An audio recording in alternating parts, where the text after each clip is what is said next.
We are Maria and Nicole. We're two secular homeschooling moms that have been there, done that. Welcome to episode 11, all about family. Today we're going to be talking about balancing multi-age students. We're going to be discussing tips and techniques on how to encourage strong sibling relationships. And we're also going to be talking about how to encourage extended family support. And as usual, we want to stress that our podcast is an inclusive space for your everyday parents that are looking for education options. We are not here to convince you to homeschool. We want to stress that you need to do what works for your child and for your family. Every family's different. Absolutely. And you know your children best. So feel free to take what advice or information you get from here that works for you and chuck the rest. Hey, Maria. Hey, Nicole. How's it going today? You look super damp and red. I just got back from the gym and I won my racquetball match. Awesome. I love playing this guy. He is so good. And anytime I beat him, which is not often, I'm like, yeah. Oh my gosh. Well, that is fantastic. I know you love your racquetball and your tennis and your sports balling all over. I need to do extra right now with all the holiday goodies everywhere. Oh my gosh. I know. Like every day my husband comes home from work with like some gifty that, some vendor has brought in. And it's just like constant like truffles, cookies. Well, you didn't help pretzels. When you hosted your big cookie exchange this year. Oh my gosh. It's it just keeps going, right? So many cookies, so many great recipes. Our kids helped to cook those. Those were a lot of fun. Oh, it's awesome. Well, let's get started. So one of the biggest reasons people give for wanting to homeschool is to spend more time with family. And that can be more quality time with your family or maybe some more flexibility in visiting extended family as well. And whatever your reasons for choosing this homeschool lifestyle, it's a true whole family commitment. Total family affair. So let's jump right in. How to balance multi-age students? Well, let's be honest. Parenting is not always pretty. It sure isn't. No, and a lot of times there's a picture painted on social media, and it is not a true picture of what's going on in the home. You're not going to see tantrums, mom's crying in the back corner because she's over all the arguing. And honestly, taking pictures of that and posting it on social media is disrespectful to kids. Most people don't do that. Sometimes we have this expectation that everybody else has this happy, peaceful home, and that is simply not true. Homeschooling can also be like that. It's an additional challenging level when you choose to homeschool. And siblings feel safe with each other, and that's great, but sometimes that means that they also behave badly with each other more so than they even would with a friend. Yeah. And, conflicts will arise. Conflict is very, very normal. It's probably going to happen every single day. But you have to keep in mind that we're here to teach our kids way much more than just curriculum. We're teaching them appropriate ways to deal with their emotions and frustrations and how to problem solve. Right. So let's talk about our own families so our listeners can get an idea of what we specifically experienced as homeschoolers during our journey. Yeah, that's a great idea. So I currently have a 20-year-old, a 19-year-old, and a 14-year-old. So two are in college or recently graduated, and one is in high school.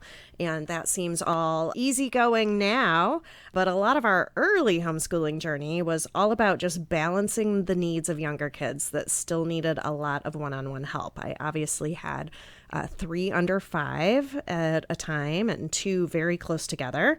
And so often I was trying to keep a nursing baby happy or keeping a toddler from climbing on the table or screaming during a read aloud. That was a true story. She often would just get up and just "Ma, ma, ma," while I was trying to read. It was super annoying. And, you have to keep a younger one occupied during events or activities that are maybe meant for older kids. Definitely. Very much the same as you, Nicole. When my kids were little, I found it easiest to have a short early morning routine with breakfast or reading and cuddling up on the couch. And then we just went to go get some energy out. We would go to the park. We would go for a long walk, and sometimes we would just head for the mall if it was raining or too cold outside. Oh, yeah. That's a great way to get kids started in the morning. Yeah. So sometimes they just have all that energy to burn. And they're not ready to sit down and have any formal learning right then. So we have to get that out of them. As extroverts, we were always extra social and on the go. We would have regular play days with families that meshed with our family, and the younger siblings were always involved. If we met up with friends in the morning, then we would do more formal school in the afternoon, or vice versa. It just depended on when people were available. Yeah. And in those early years, I kind of took on a more Waldorf-y kind of approach, and we did activities always as a family. Both kids helped. They helped with meal prep, household chores, and even the monthly household budget. And that even continued as they got older. Riley even ran comps and did my tax protest with the appraisal district. Oh my gosh. Can she come do mine? She probably would. That's a hard process. So reading was always a huge part of our day. We would go to the library. It was a huge, huge part of our life for many years. And we would go 3 or 4 times a week. And we were almost always at our book checkout max, which was only 50 books at a time. Yeah. We had our own shelf at the library in Jacksonville, Florida, with our name on it, like our whole shelf. Did you really? Yep. Oh, I love that. We considered that like the ultimate homeschool. I love that. Probably one of my biggest tips for schooling with multi-age kids that really worked for us was having the oldest help teach the younger siblings. And I know that bigger families with many children do this. The oldest was kind of responsible for a younger sibling, but I only had 2. And teaching is a great way to help solidify and concrete ideas and concepts that you've learned. And I always found that it was beneficial for the older child as well as the younger child. Yeah, I love that. I have a friend who has a lot of kids, like 12 or 14. And she's homeschooled all of them. But one time we were asking her, like, oh gosh, how do you do this? And she said, really, I teach kindergarten through 4th grade over and over and over again. Mm-hmm. And after that, like, I pass along a kid to an older kid. And then they kind of do that on their own. Yeah, it was kind of interesting. I was like, okay, yeah, I can see how that, or they're working independently too. It's not like she's totally like handing off 5th graders, but it makes sense. Yeah, we're going to talk a little bit more about that, about how to kind of balance some of that more independent work with working one-on-one with the child. Yeah. I always followed my kids' interests, as we mentioned on previous episode. We were very project-based, and everyone, including the little one, was involved in whatever project was currently destroying my house. Uh-oh. Maybe everyone's involvement naturally happened, but a part of it was the fact that there was only one of me. Yeah. And it was just easier to involve everyone in the same project. Of course, I had to bounce back and forth between kids to help them, but unlike you, Nicole, I only was balancing 2 kids. Well, and I'm only balancing 3 compared to my friends, 12 or 14. Right. My personality is that I am all go, go, go. I wake up in the morning hitting the ground running until I crash, and I need a midday nap every single day. I know you need your nap time. Even still today. Yeah. So there was always a mandatory nap or quiet time. And that's also a great benefit to extended nursing. When I nursed the baby, it was time for my oldest to quietly read a book or work on independent work or just a project quietly in the other room. Yeah. We also loved having an early morning outing followed by more lazy afternoons at home. I do need my sleep at night. You are able to operate on a lot less than I am, but we definitely wanted to maximize those awake hours, in the early morning, the best way we could. So, like you were saying, a good way to get littles motivated in the morning is things like doing morning baskets. Those are real popular now, which we've kind of always done them before they had a catchy name. But, those are shared crafts and activities and, maybe some shared read alouds or just schooling certain subjects together before we'd move on to some of the trickier things or things that we need to do one-on-one. But at that point, the littlest siblings are satisfied with the attention, and sometimes it's easier to move on to do something like that. Sometimes it also helps to give a younger one work to do. We talked in our preschool episode about how preschoolers don't really need a lot of formal education, but some may want to do what the older sister and brothers are doing. In fact, they might demand it. So it's totally fine to make them a binder. I made one full of coloring and handwriting sheets. And I mean, sometimes I would even just give them the same exact thing that the older siblings had, even though I knew that they couldn't actually do it, and just let them scribble on it. But they, they wanted their own work. There it was. You can also give them their own age-specific craft or activity to do at the same time that you're doing schoolwork with your older ones. Right. You can teach the same topic and different multi-levels, and yeah, that's always been something that we've done also. We also would sometimes trade time with other friends with similar spreads. We did. Yeah, you and I and another one of our friends did a mom camp one summer with the 3 younger ones, while the older siblings were all off doing a study skills camp one summer. And that was really fun. We would trade off a day each where we would just plan something with the kids at our houses. And I think when I hosted, I did an art party. Yeah, I followed along on a YouTube video, the Art Sherpa. I'll link that in the show notes because we love her. She has beginner all the way up to expert level, and we did some really cool. We had the easel set up in front of the TV, and the cool part about that, instead of some of these art parties, is you can pause it and run to the bathroom or go get a snack. So those or redo it fun. If you need to see that again. Was, I think I did a music one. Yes, I very specifically remember a picture of all the kids with really loud instruments. We all thought you were a little bit crazy. I think I have a video of that. That's not fun to listen to. Well, and I know Rebecca did that experiment that was really popular at the time where you would put rubber bands around watermelon, I think, until it popped. And so better her house than mine. I don't actually remember what I did at all. Oh, wait, I probably let the kids swim. I was the one with the pool.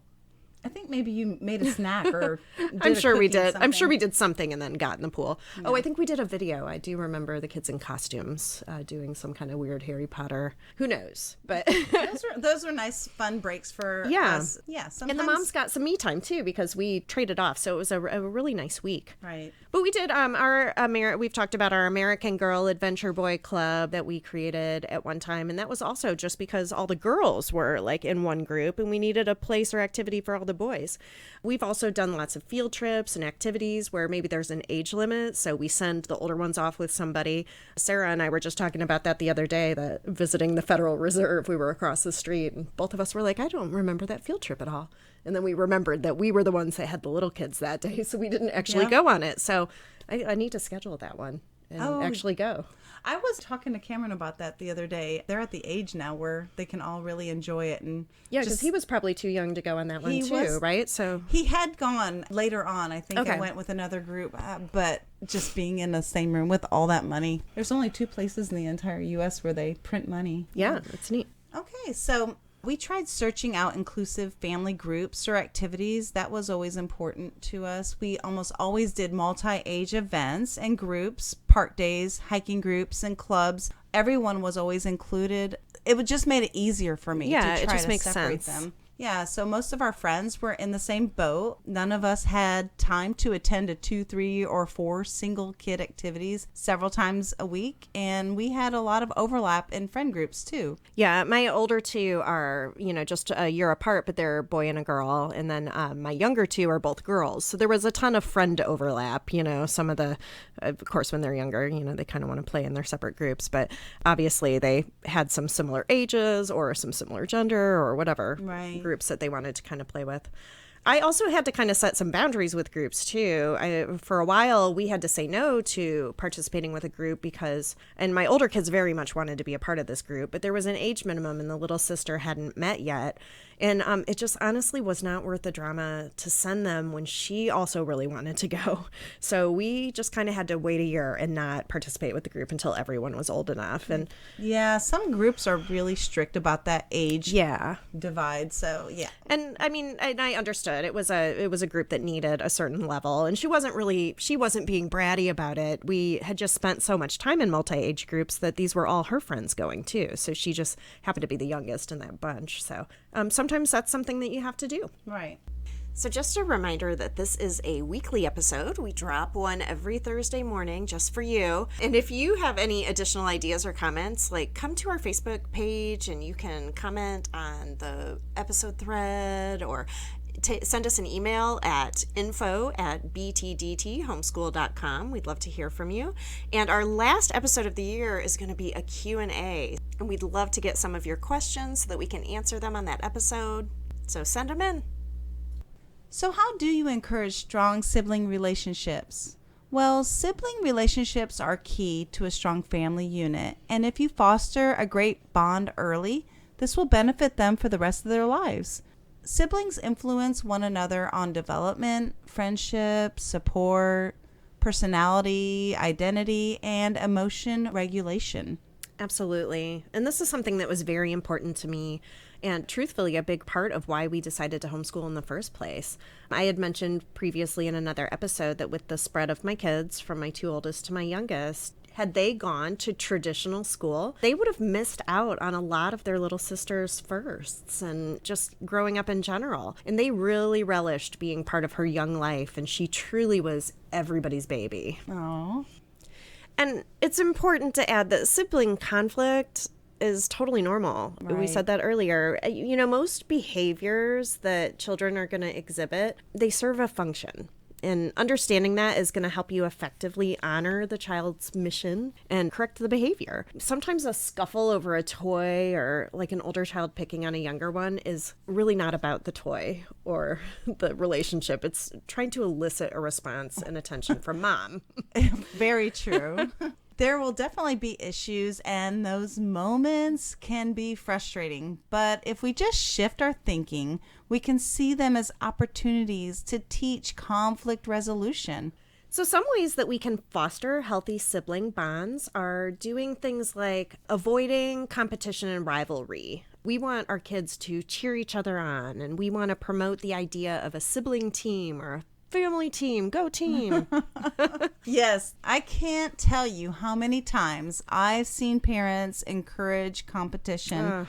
And I'm a really competitive person. You're a competitive me too. person. But in those formative years, they are still trying to figure out and process, and that can backfire when you start to encourage that when they're not developmentally ready for that. So sometimes using just a little bit different wording can promote cooperation. So I would try to avoid things like, he's too little for that. I would say something like maybe, he's still little and he's learning, so let's teach him together. That's a sweet way to do it. I like that. You also want to make sure that you check your own emotions when kids are arguing. My kids, one time we were going through Bed Bath & Beyond, and my kids were just at each other about who knows what even. And so I just went and I climbed into one of the pretend beds. No, you didn't. I did. And I laid down, and my kids stopped arguing and looked at me. They're like, Mom, what are you doing? And I was like, you know what? I'm just tired. I'm tired of all the arguing. How old everybody, were they? they were pretty young, but everybody was so mortified that I was doing this. They start looking around. They're like, somebody's going to kick us out of the store. And I'm like, well, could you guys stop fighting then? Yeah. And they did. So it can be exhausting. Oh my gosh. So it's okay. Take a break. Help the kids work out the problems without making anyone wrong. Make sure that you don't let it irritate you to where then you yell at everybody. And then we always say, sometimes a bad mood is contagious. Exactly. Encourage them to nurture one another, taking care of each other when they're sick, having a sibling ask if the other one's okay after they get hurt. This is really going to work in your benefit. So when your little guy falls down, the older sibling comes over and helps them out, they will see them as a caretaker and not such a competitive person in their life. Yeah. Another way is to create sibling special times. My girls kind of invented this themselves, but they do Sisters' Days often. That's sweet. It's funny. It's really just them leaving to go get coffee, and then they go wander Barnes & Noble. And eventually when they come back to me, they get me to take them out for Thai food, and they'll always make a big deal about that. It's Sisters' Day. We've got to do Sisters' Day. So, yeah, I remember one time when the older has her own car, All of a sudden they came in and said, "Hey, Mom, we're going to take off and go hang out at Starbucks." Aww. And I'm like, "What? Wait, when did y'all start planning play days without me?" And so it warms a mother's heart to see her children get along like that. It does. My mom, every year for Christmas, when we'd ask her what she'd want, she'd be like, "I just want you two to get along." So my brother and I still, like, we're both in our 40s. We still say that. Like, "What are you getting, Mom, for Christmas?" "I'm just going to get along with you." Merry Christmas, Mom. Yeah. Also, so we want to let kids play together, even if it interrupts learning time. You want to notice and promote those activities that get your kids playing together, and don't ever interrupt happy play. My kids knew that if they were all playing quietly upstairs, like, I might not ever start schoolwork that day. So I did this. I don't think my kids ever really figured it out. There was one in particular day, and it was a heavy school day. And I'm like, we are getting so much done. And I finally get everything, my teeth brushed and get the breakfast dishes put away. And all of a sudden I turn around, I'm like, "Where are the kids?" And I look out the window and they're out there happily playing. And I was torn for a second. I'm like, okay, do I force them to come in, make them do this, or... And I just left them. And they were out there for hours. And they finally come in and they're like, "Aren't we doing school?" I'm like, "Yep, let's start." And they never put it... Put two and two together. So. That's funny. It's the same way that we'll do, like, when we know we need to leave, like, a park day, but, like, everybody's happily playing. So we just kind of make the rule, like, okay, as soon as somebody comes up to me and says they're hungry, like, we're out. Right. That's a really good point, especially when they're younger. Playing is learning, and it's so important to just allow them that time. If your kid just wants to play, let them play. For sure. When possibly the next day they're not going to be getting along, and it's time to come in with okay, it's time for school. Let's do some math. Exactly. So.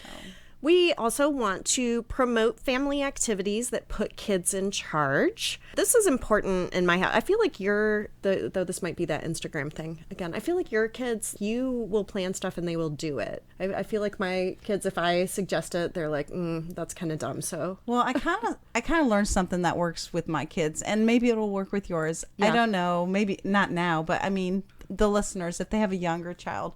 So this is a trick that I learned. I don't know why I started it, but it started years ago and it just works. I don't ask my kids. I just say, "Today we are doing whatever, XYZ." Kids often don't question when you start with this idea and this approach. You know, there's always going to be some more hard-headed kids. My kids both of them are a little laid back when they were younger. And so I didn't ask. People were like, "Well, how do you get your kids to do that?" Because when I ask my kid if they want to go potty, I'm like, they say no. I'm not asking them if they want. I'm like, "It's time to go potty." They're like, "Okay." That is smart. It's a habit I started years ago, and it worked really well for me. So I just kind of carried that over into homeschooling. That is a great tip. I kind of wish I had done that like 5 years ago. But so back to the original idea about putting kids in charge of family activities. If it does not work for you to do it, your way is to, let them be kind of the decision makers. I guess the idea is that if they're in charge of the activity, they're more likely to want to do it. Right. They feel power when they feel like they have some control over their life. Yeah, and I like that. Nobody wants to feel powerless. Right.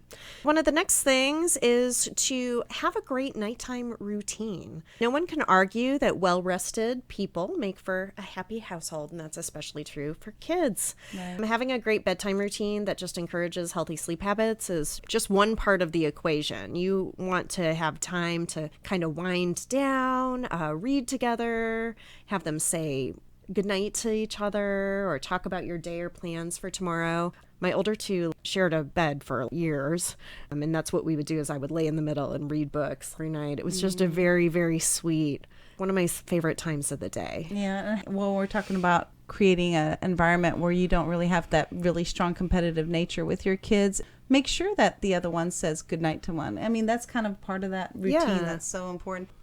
I wanted to mention that episode, What Should Your Preschooler Know? I created some morning and nighttime charts that you can laminate or put in a sheet protector and kind of start that habit early. I love that. And, often in the dark, too, when you're like laying side by side, it's easier to say things out loud that maybe you struggle to say in person. So don't rush. Listen to your kids. There's a reason that kids put off going to bed. And that's because they want to be with you and they want to be with each other and work through their emotions, etc. Right. Some of our best discussions happen when everyone is tired and winding down and you're just kind of feeling closer to your mom in those moments. And we will include some of the links and ideas and everything that we're talking about on our show notes on our website. So be sure to check that out after you listen. We would love it if you would take a second to go out there and like and rate us on your favorite streaming platform, Apple, Google Podcasts, Spotify, iHeartRadio. We are on all those streaming platforms. So go out and check us out. Give us a thumbs up. So moving on to the last section of today's episode, we wanted to talk about how to encourage extended family support. Yeah, and there's lots of different families and lots of different types of family support. I'm going to start with the negative. How do you deal with negative support? Well, my number one advice for that is to spend less time with unsupportive people. Right. You can choose who you spend time with. Yes. And this sometimes can be hard, especially if we're talking about family. But it shouldn't be. Don't put yourself in situations where you're going to feel on the spot or you're going to feel criticized for your choices. Mm-hmm.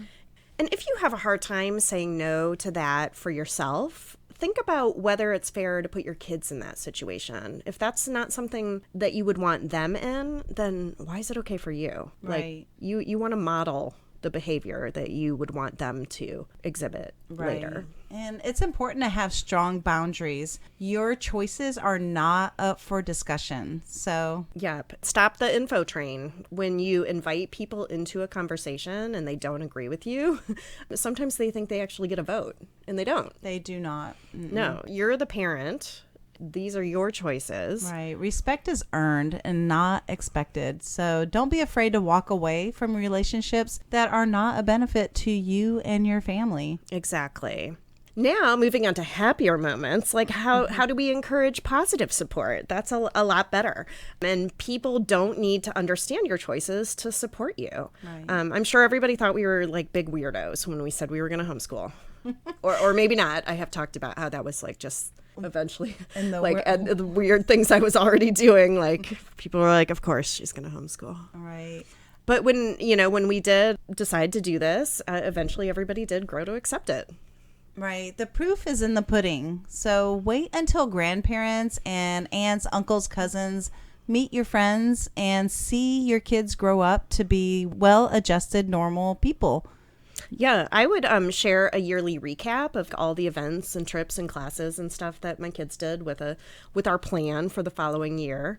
And I didn't need to do that, but sometimes, grandparents are interested in what your kids are doing and learning, and they also want to be able to answer questions from like their friends, like, oh, well, your daughter's homeschooling, what's she doing? They don't go to school. Right. It's great when you can have a grandparent that lives nearby and they're really involved in your homeschool. They can bring so much to the table that you can't. And I would encourage those relationships. If you have somebody in your life, my parents are only an hour away and I love having them. They're not super involved in our homeschool, but my kids have learned so much from them. So that's a great resource for you and your whole family. Yeah, any family members or family friends even that have special interests or skills, hey, bring them in. Have them come talk to your kids or your kids' groups and stuff like that. I love that. My parents don't live nearby, or in-laws, but they loved to give museum memberships or books or other homeschool supplies. They felt like they were part of the program then when they were able to give in that way. And they felt oftentimes they were donating to other siblings' kids' fundraisers and stuff for school. So yeah. they were like, oh, well, what can we give you? You're homeschooling. And that's a great way to include them. Right. And also, whenever your kids are doing special events, just because we homeschool doesn't mean that we don't have things. Your kids are Irish dancers. We are in theater. My kids do Taekwondo. So they were in, they did belt tests. So my parents would come to those. Yep. Yeah. So those are fun little celebrations whenever your kids have big accomplishments or big productions or something. So For sure. Would really encourage that. Being present, like if your family is local, your family and friends, inviting them to your kids' activities and events, it's wonderful. It's really priceless. And it's great for them to see your kids thriving. Right. Well, that was a great episode. I think that we covered a lot of territory on that one. Yeah. Our last episode of the year is episode 12. It's our special Q&A. Awesome. And I can't wait. We've already gotten some really great questions. I'm excited to answer those questions for everyone. Yes, me too. Me too. So we have a lot of great information. So if you have any more questions, be sure to send them in at info@btdthomeschool.com. No question is too weird for us. We do have some interesting followers on Instagram. I don't know. After we start the new year, we're going to be kicking it off with homeschooling on a budget. Oh boy. Yeah, there's a lot of really great ways that you can earn money or save money as a homeschooler and get through this. It doesn't have to be really expensive. Nope. Have a happy holiday. Cheers! Be sure to check us out on our website at btdthomeschool.com, as in been there, done that, btdthomeschool.com. You can join our mailing list and get news and updates on future podcasts, and be sure to subscribe on your favorite podcast platform and follow us on social media, Facebook, Instagram, Twitter, TikTok at the BTDT Been There Done That Homeschool Podcast.